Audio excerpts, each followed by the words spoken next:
وعلیکم سلام ورحمت الله وبرکاته. یو ورور پوښتنه کړې ده چې مثلا دوه پلرونه راجیګ سو، یوه ویلي چې ما لور د تا زوی ته درکړې، بل ورته ویلي چې د ما لور د تا زوی ته درکړې ده.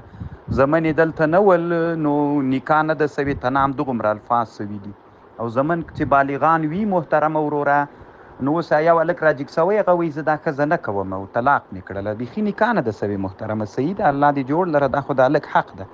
خو په زور خو ودونه باید څوک چاته ونه کړي. الله دې جوړ لره وروره، کامیاب. وعلیکم السلام ورحمت الله وبرکاته. یو ورور حامد کوچیوال په نامه پوښتنه کړې ده. د ده ورور پوښتنه داسې ده چې دغه کریم چې د مخ د ښایست دپاره استعمالیږي جواز لري که نه؟ د ښځې دپاره خو جایز ده محترمه، ځکه د ښځې په حق کې زینت ده. خو یوه خبر دلته شته ده وروره، چې دا ډیر پرمختللي کریم چې دي دې کې الکول استعمالیږي. نو که دا الکول د شرابو نه وي نو بیا نجس دي. باید د افغانستان د اسلامي امارت د صحت عامې وزارت په دې باندې بحث وکړي، ځکه دا د دوی موضوع ده. علماو سره شریکه کړي چې دغه کریم چې افغانستان ته راځي ښځې استعمالوي، خصوصا لږ پرمختللي، ځکه د دې کیفیت د ساتلو دپاره الکول استعمالیږي. نو که دغه الکول له څلورو اشربو نه جوړ وي نو هغه خو نجس دي، حرام دي. نو چې دا اوس له څه شي نه جوړیږي؟ اما د نر دپاره استعمالم که مشابهت یې له ښځې سره نه راتله پروا نه کوي، هسې د مخ دا لکې مکې ورکولې پې باندې شرعا بیا مشکل نه لري وروره. خو هلته هم دغه د الکولو مسله باید پکې لحاظ. وعلیکم السلام ورحمت الله وبرکاته. یو ورور پوښتنه کړې ده، دی وایي چې جرمني نه چا رانه پوښتنه کړې. د ده ورور پوښتنه داسې ده چې د موږ کور کې وي جرمني کې موږک ډېر دي، څومره دواوې مو چې ورته واخیستلې نه ورکېږي.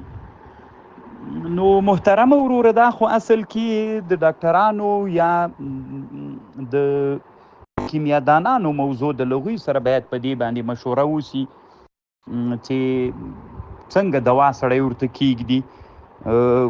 نو محترمه بیا هم علامه کمال الدین الدمیری شافعي رحمه الله په حیات الحیوان کې د ربیع الابرار د جار الله زمخشري نه یوه خبر نقل کړې ده. هلته یې لیکلي دي، وایي جرز د موږکو نر دا چې خسي کې قانون وایي داسې ده چې هر حیوان خسي کې ضعیفه کیږي، اما د موږکو نر چې جرز ورته وایي ذکر الفیران دا چې خسي کې نو بیا قوت پکې پیدا کیږي، شجاعت کې پیدا کیږي، ټول موږک خوري، دې سره هم له منځه موږکان تللی سي. الله پاک د روغ جوړ لره محترمه. ماته نور معلومات نسته چې دا به څومره تجربه وي، خو علامه جار الله زمخشري رحمه الله د ربیع الابرار نه یې نقل کړی. الله پاک د روغ جوړ لره وروره، کامیاب اوسي.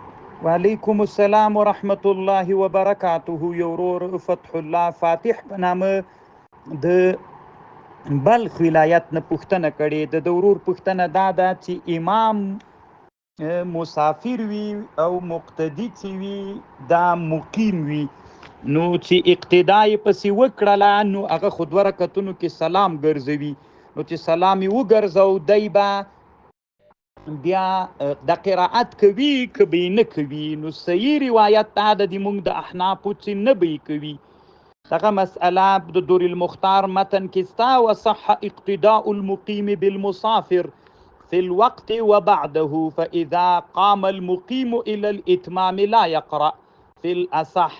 شامی رحمه الله لیکي والقول بوجوب القراءة كوجوب السهو ضعيف والاستشهاد له بوجوب السهو استشهاد بضعيف موهم لأنه مجمع عليه. ده نو صحیح قول دا ده چې قراءت به نه کوي محترمه حنفي فقهاوي.